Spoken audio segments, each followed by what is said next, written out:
सदगुरु कबीर साहब जी का ज्ञान अमृत ज्ञान यज्ञ सत्संग, जिसमें आप और हम सब निमंजन कर रहे हैं,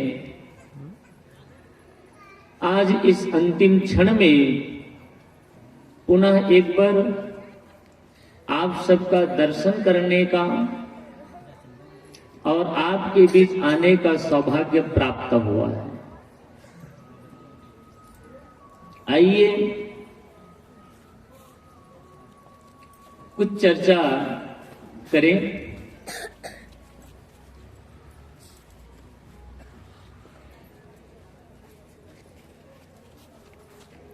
हमारे जीवन कल्याण के 4 सोपान, 4 साधन जो शास्त्रों में वर्णित है, ग्रंथों में वर्णित है और महापुरुषों ने कहा है, जिसकी चर्चा की शुरुआत मैंने कल के संध्याकालीन सत्संग में मैंने किया। पहला विवेक, दूसरा वैराग्य, तीसरा सट संपत्ति, चौथा मोक्षता। ये 4 सोपान है, 4 साधन है मुक्ति पाने का, कल्याण पाने का, दुख की निवृत्ति का, मोक्ष की प्राप्ति का। दुख निवृत्ति क्यों और मोक्ष की प्राप्ति क्यों? क्योंकि हमारा जीवन पंच क्लेश से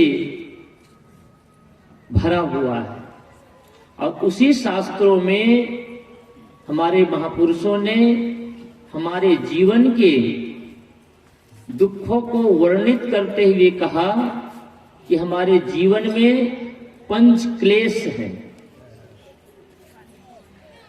और इस पंच क्लेश यानी 5 प्रकार के दुख के कारण, इनके निवारण के लिए 4 साधन बताए गए हैं। तो पंच क्लेश क्या है? देखिए, जब तक डॉक्टर को यह पता न चले कि रोग क्या है और रोग का कारण क्या है, तब तक रोग का निवारण पता नहीं चलता और उसका निवारण का उपाय क्या है ये भी पता नहीं चलता। हमारे भारत देश के एक महान संत हुए जिसको आप महात्मा बुद्ध कहते हैं।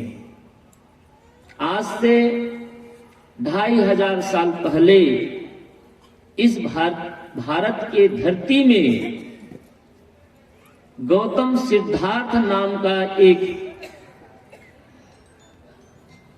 महान हस्ती जन्म लिए, जिसको आप और हम तथागत बुद्ध के नाम से जानते हैं। ये राजा का बेटा था, शादी भी हो गई, बच्चे भी हो गए, लेकिन उसके मन में जिज्ञासा थी, सत्य को जानने की पिपासा थी और दुख से निवृत्त होने का भाव जागृत हुआ। हम भी इसी संसार में रहते हैं, संसार को देखते हैं, लेकिन इस संसार को देख करके और संसार के दुख को देख करके हमारा मन जागता नहीं और ज्ञान चक्षु खुलता नहीं। राजा दशरथ एक दिन दर्पण के समीप गया और जिस प्रकार से रोज दरबार में जाने से पहले सजते थे, संवरते थे, मुकुट को पहनते थे, सीधा करते थे, लेकिन एक दिन मुकुट को संवारते समय, मुकुट को निहारते समय, चेहरा को देखते समय कर्ण समीप भयसित केसा, कर्ण यानी कान के समीप यानी पास में एक सफेद बाल देख लिए।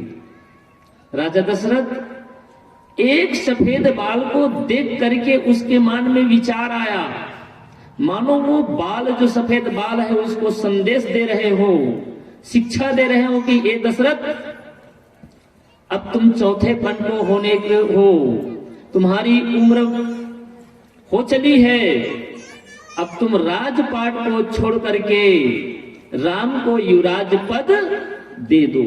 पहला विचार यहीं से जागृत हुआ। किसको देख करके?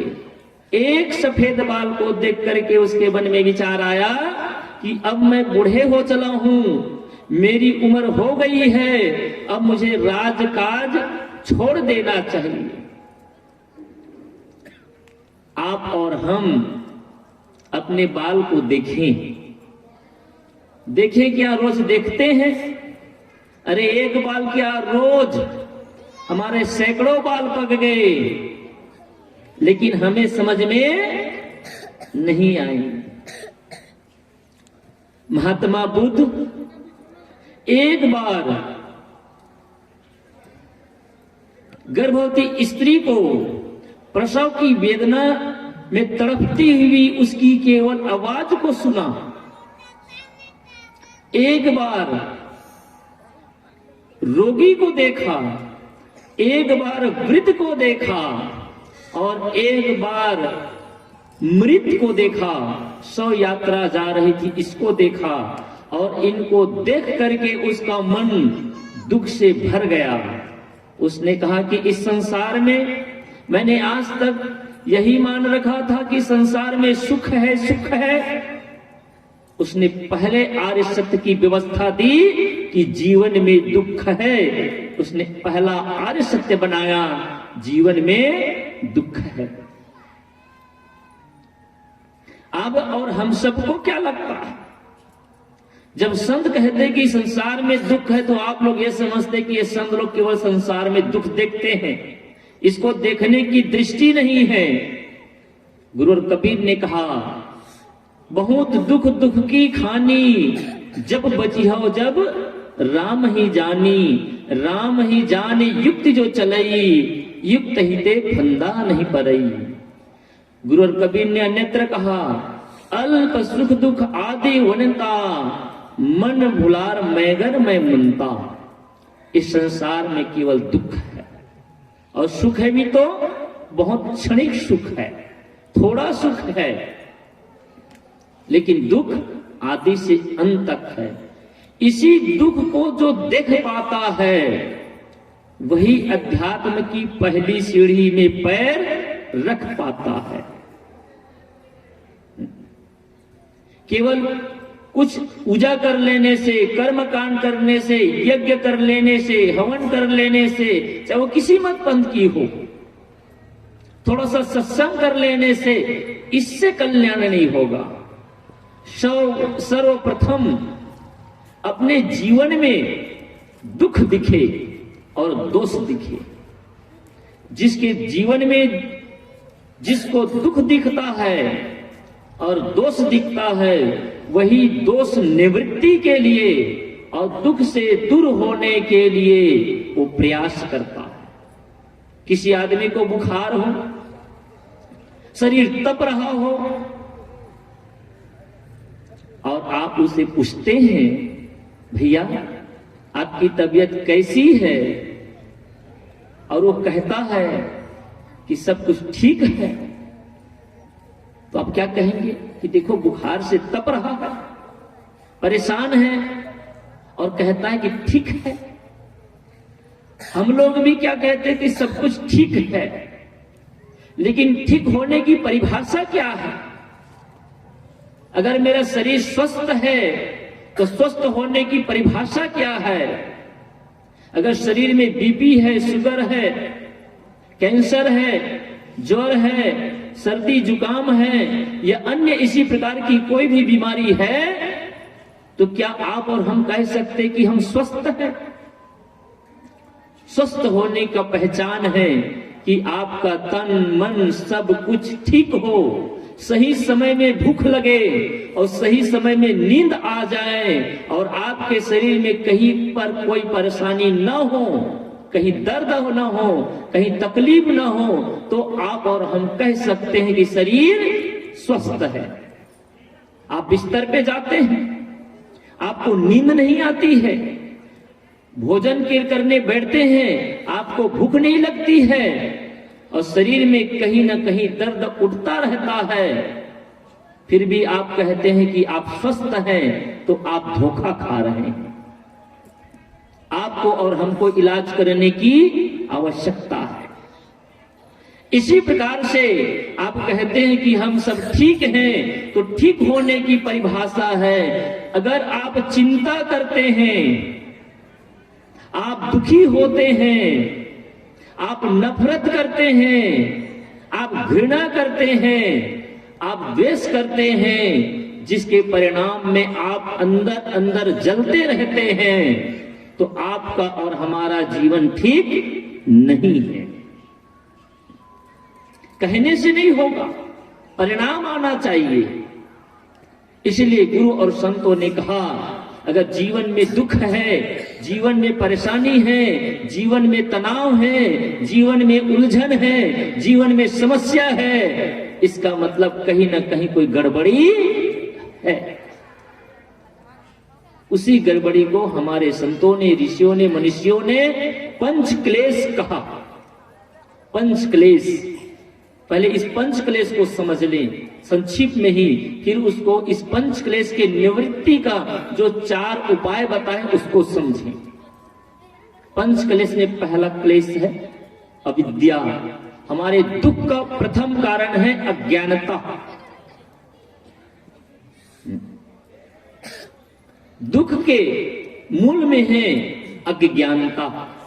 उसी को अध्यात्म की भाषा में, धर्म की भाषा में अविद्या कहते हैं। आत्म अनात्म का बोध न होना, या अनात्मा में आत्मा को देखना, गंदगी में शुचिता को देखना, जड़ में चेतन को देखना, अशुभ में शुभ को देखना, यही अविद्या है। और इसी अविद्या के कारण, अज्ञानता के कारण, और इसी अज्ञानता को गुरु कबीर ने घूंघट कहा। वो पद आपने बार बार सुना होगा, घूंघट के पट खोल रे तो को पीयू मिलेंगे। पीयू नाम परमात्मा। हमारी माताएं घूंघट काटती हैं, यानी साड़ी का एक पल्लू होता है या चुनरी होती है, उसको अपने सिर पर ढकती है। तो हमारे छत्तीसगढ़ में, गुजरात जैसे प्रांतों में घूंघट प्रथा नहीं है, ये केवल मर्यादा मात्र है। आपको घूंघट देखना है ना, तो राजस्थान चलिए। राजस्थान की माताएं बूढ़ी हो चली होंगी, 80 साल की हो गई होंगी, लेकिन उसके चेहरा कभी नहीं देख सकते आप, यहां तक ढका रहता है। छत्तीसगढ़ में भी देखते हैं, लेकिन कब? जब शादी के मंडप में बैठते हैं ना, और दूल्हा जो ढकता है और जिस पूरा ढक जाता है, उस अवस्था को कहते हैं घूंघट विधि। और वही घूंघट को कबीर साहब कि कहां कहां से अर्थ निकालते हैं, कहां कहां से शिक्षा लेते, सब जगह से। गुरु कबीर ने कहा, घूंघट के पट खोल रे तो को पीयू मिलेंगे। मानो किसी स्त्री को वो संदेश दे रहे हो कि ए बहन, ये माँ, अगर तू अपने पति का दर्शन करना चाहती है तो इस घूंघट को उठा। ये जो हमारी मनोवृत्ति है, ये पत्नी है आत्मदेव का। और संत गुरुजन निवेदन करते हैं कि ये मनोवृत्ति, अगर तुम आत्मदर्शन करना चाहती हो, भगवत्ता की प्राप्त करना चाहती हो, तो अपने अज्ञानता रूपी घूंघट को उठाओ। एक घूंघट है ना, घर और परिवार में जो लड़ाई भी होती है, उसके कारण में भी है ना समझी, और इसी ना समझी को संत जन अविद्या कहते हैं। हमें भेद ही पता नहीं कि आप और हम क्या हैं। मैं शरीर नहीं हूं, और हम इसी बोध में जीते कि मैं शरीर हूं, और शरीर हूं इसलिए शरीर को सजाता हूं, शरीर हूं इसलिए शरीर के लिए मैं भोग करता हूं, शरीर हूं इसलिए शरीर को शरीर अपना समझ करके मैं बढ़िया बढ़िया खाता पीता हूं। क्यों? क्योंकि हम और आप अपने को शरीर समझते हैं और हमारा दर्शन कहता है, हमारा शास्त्र कहता है कि मैं शरीर नहीं हूं। श्री रामचंद्र जी ने कहा, क्षिति जल गगन पावक समीरा, पंच रचित यह अधम शरीरा, सो तन तो आगे कर सोवा, जीव नित तुम कही लगी रोवा। तारा जब विलाप करती है, राम जी समझाते हुए कहते हैं कि ये तारा, ये शरीर जो पंच भौतिक है और पंच भौतिक ही नहीं, एक गंदगी का पिटारा है। अधम का, अधम शब्दों का विश्लेषण किया। गोस्वामी जी ने इसी शरीर को श्रेष्ठ भी बताया और इसी शरीर को अधम भी कहा। देखिए, एक ही संत लेकिन उसकी अलग अलग परिभाषा, लेकिन इसमें कोई विरोधाभास नहीं है। इस समझने की बात है, जब शरीर की निस्वार्थकर चर्चा हुई और शरीर के बारे में जिक्र किए तो गोस्वामी जी ने कहा कि ये शरीर अधम है, निकृष्ट है। और हमारे गुरुदेव जी की भाषा में कहें तो ये शरीर केवल टट्टी बनाने की फैक्ट्री है। थोड़ा अजीब लगेगा लोगों को। दुनिया में दो प्रकार की फैक्ट्री है। जितने भी कारखाने हैं, जितने भी फैक्ट्री है, उसमें कच्चा माल डाला जाता है और पक्का माल निकलता है। हमारे भिलाई स्टील प्लांट में जाइए, बेला डीलर से, दल्ली राजहरा से कच्चा लोहा आता है और फैक्ट्री से शुद्ध होकर के पक करके पक्का लोहा बनता है। और भिलाई स्टील प्लांट का जो लोहा होता है ना, वो बहुत मजबूत माना जाता है, विदेशों तक ले लोहा जाता है। जब धरती से पेट्रोल का अंश निकाला जाता है तो उसको डायरेक्ट आप गाड़ी में नहीं चला सकते, उसको फिल्टर करते हैं, उसको शोधन करते हैं और फिल्टर और शोधन करने के बाद यानी कच्चा को पक्का बनाया जाता है।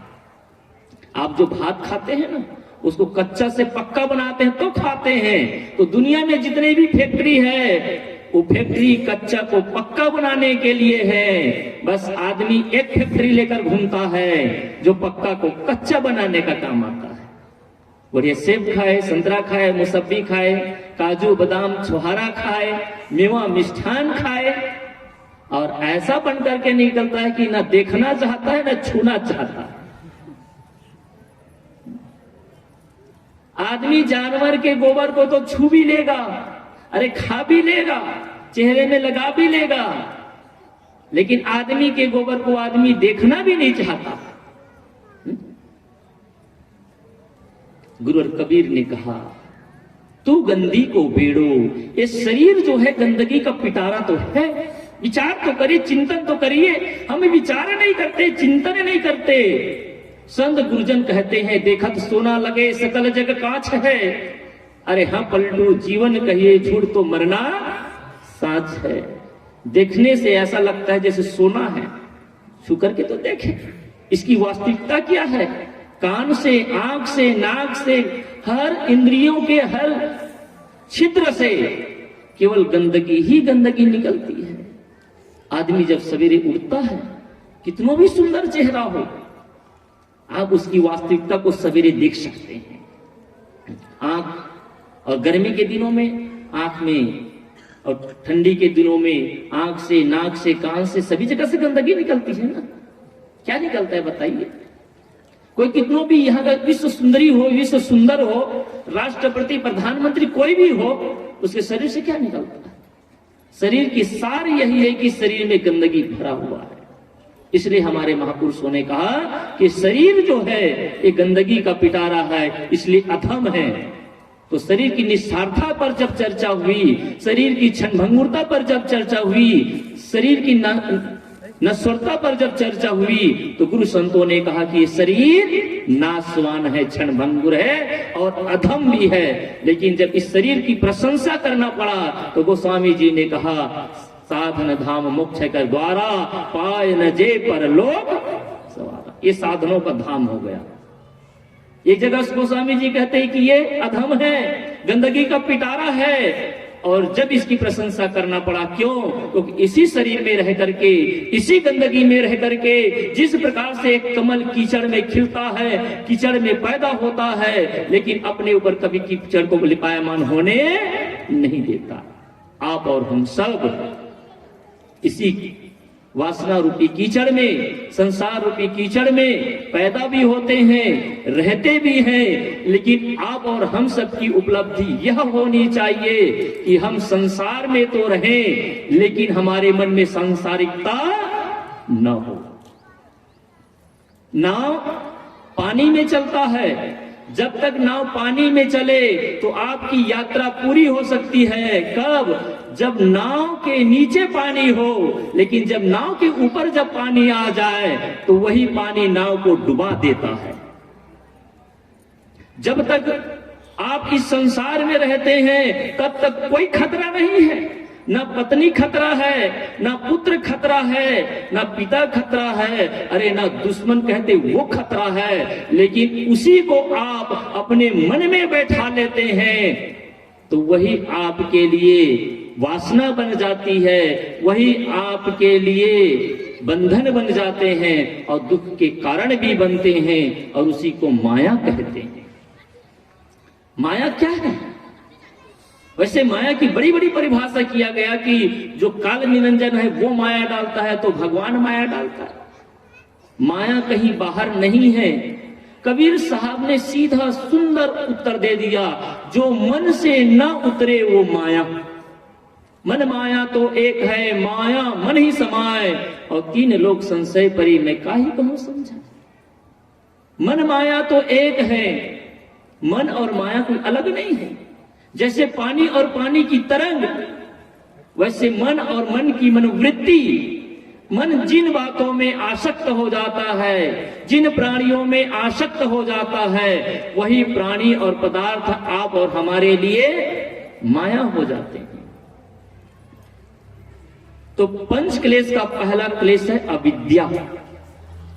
इसलिए संत और गुरुजन कहते हैं कि आप सत्संग करें, धर्म चर्चा करें, गुरु संतों के पास जाकर के बैठें और जानने का प्रयास करें, सही क्या है, गलत क्या है, क्या खाने योग्य है, क्या त्यागने योग्य है। इन बातों पर जब विश्लेषण करते हैं, चर्चा करते हैं, तब हमारे मन का जो पर्दा है, जिसको घूंघट कहते हैं, ये घूंघट उठती है। और जब तक ये घूंघट का पर्दा पड़ा रहेगा, संशय का पर्दा पड़ा रहेगा, गुरुवर ने अन्यत्र भी कहा है, संशय सब जग खंडिया, संशय खंडे न कोई, और संशय खंडे सो जना जो शब्द विवेकी होए। आज सारे संसार के लोग संशय में पड़े हुए हैं, संशय नाम भ्रम में पड़े हुए हैं।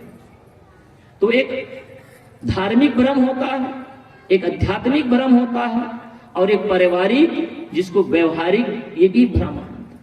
मन में संशय हो जाता है, पति पत्नी के प्रति संशय करने लगते हैं, पत्नी पति के प्रति संशय करने लगती है, पिता पुत्र के प्रति संशय करने लगते हैं। संशय मतलब भ्रम करने लगते हैं, भ्रम हो जाता है। तो इसी घूंघट के पर्दा को उठाएं तो ही परमात्मा क्या है? तो मैं कह ही रहा था कल, ये सबके घट में जो बैठा है आत्मा रूपी परमात्मा, जिसको कबीर साहब ने राम कहा, ये सबके घट में बैठा है, घटवासी है। और इसी आत्मा को हम नहीं जानते, और इसी आत्मा को जानना ही क्या कहलाता है? विवेक कहलाता है। विवेक करें।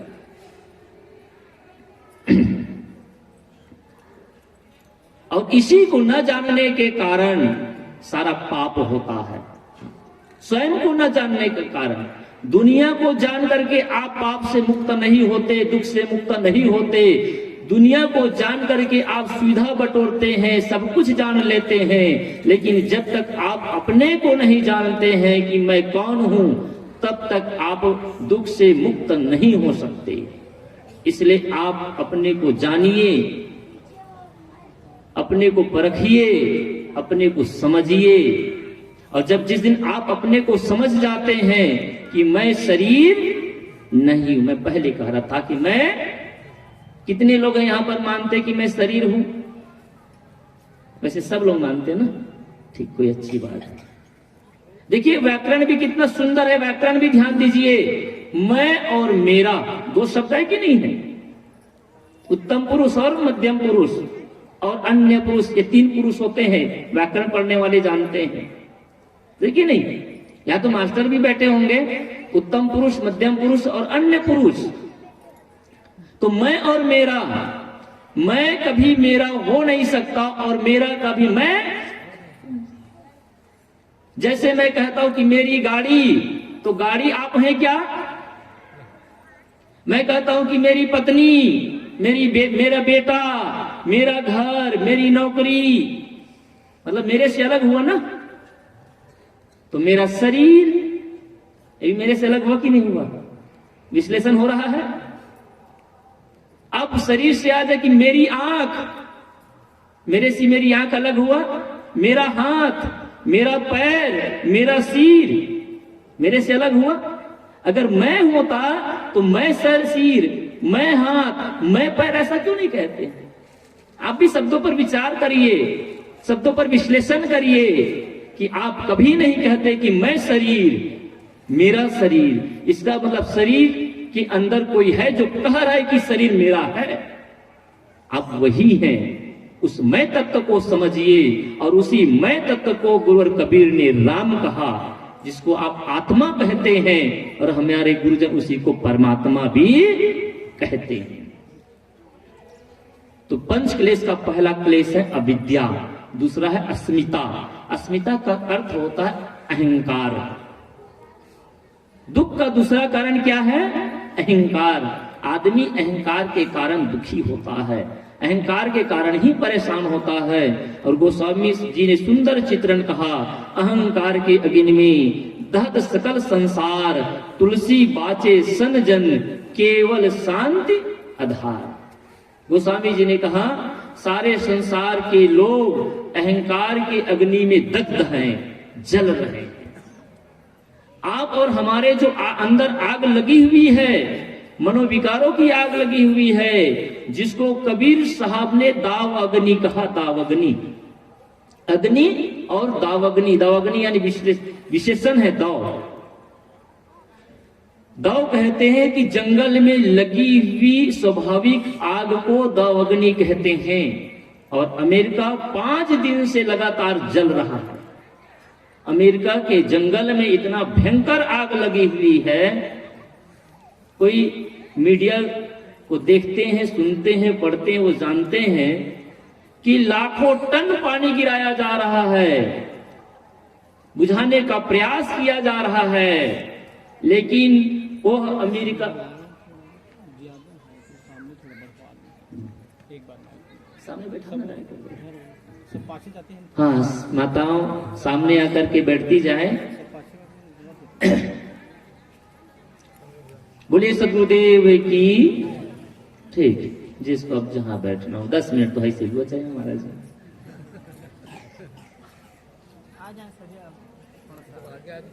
ठीक है, ठीक है, बैठे रहिए, कोई बात नहीं, जो विराम हो तो उस समय बोल देंगे। बोले सदगुरु कबीर साहेब की। तो मैं कह रहा था कि अमेरिका में आग लगी हुई है, वहां के जंगलों में, और उस आग को बुझाने के लिए कई गाड़ी लगी हुई है, हजारों गाड़ी लगी हुई है, लेकिन उसको काबू नहीं कर पा रहे अभी तक। उसी को कहते दावग्नि। उसको किसने लगाया नहीं है? बांस की रगड़ से या अन्य भांति से स्वाभाविक जो जंगल में आग लगती है, उसी को दावग्नि कहते हैं। अरे शायद वो आग तो 2-4 दिन में बुझ भी जाएगी, उस पर तो काबू भी किया जा सकता है, लेकिन इस अंतःकरण में जो दावग्नि की आग लगी हुई है, जिसको गुरु कबीर कहते हैं, इस आग को बुझाने के लिए कोई फायर ब्रिगेड काम आने वाला, क्योंकि बाहर की आग नहीं है, कोई बाहर से बुझा भी नहीं सकता है। जब तक आप नहीं चाहेंगे तब तक इस आग को कोई बुझा सकता? इस आग को किसने लगाया? सामने आपका 1 मंजिल का मकान है, उसी के सामने 3 मंजिल का मकान बन गया और उसको देख करके आप जलते हैं। बताइए इस आग को कौन बुझाएगा? कोई भगवान है जो आपको बुझाने आएगा? अरे आग अपने लगाया है क्या? आपका न गया न आया, बस दूसरे की संपत्ति को देख करके, दूसरे की उपलब्धि को देख करके, दूसरे के कपड़े को, दूसरे की साड़ी को, दूसरे के गाड़ी को, दूसरे के बाइक को और मोबाइल को देख करके आप जलते हैं। ईर्ष्या की आग में जल रहे हैं, क्रोध की आग में जल रहे हैं, लोभ की आग में जल रहे हैं, द्वेष की आग में जल रहे हैं, घृणा की आग में जल रहे हैं। ये आग आपने लगाई है, हमने लगाई है और इस आग को हमें ही बुझाना है। इस आग को कोई दूसरा नहीं बुझा सकते। इसलिए अहंकार की जो अग्नि है, जिस अग्नि में आप जल रहे हैं, लेकिन एक जगह है जहां आकर के आप बुझा सकते हैं। कहां?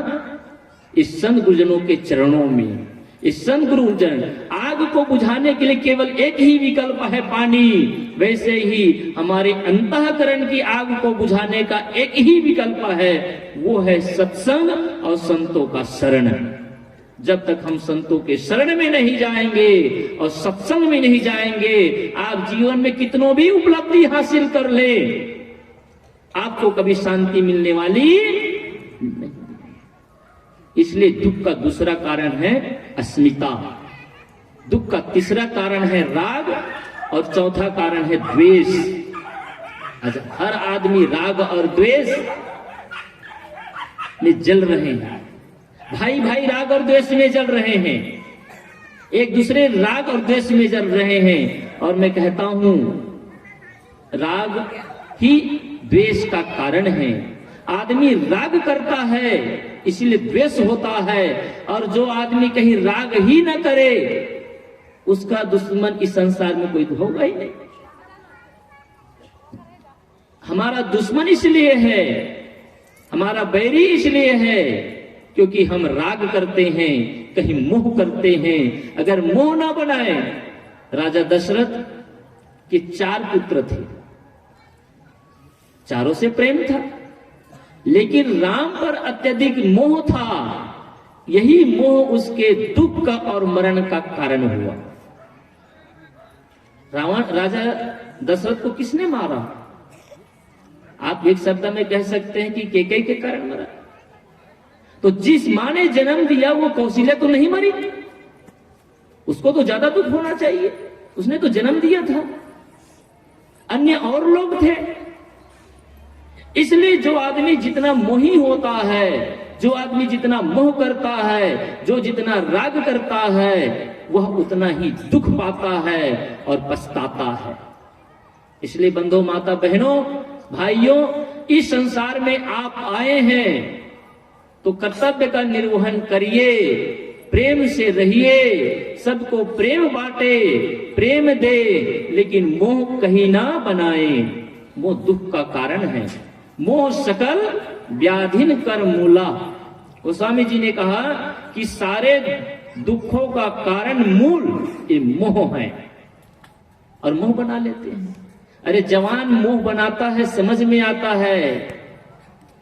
जिसके बाल पक गए, आंख से दिखाई नहीं पड़ती, पैर से चल नहीं सकते, झुर्रियां पड़ गई हैं, बस शमशान घाट की यात्रा के करीब हैं, लेकिन फिर भी मोह टूटता, फिर भी आशा लगी है नाती की शादी हो जाता, और नाती बहू को देखता तो मन तृप्त हो जाता।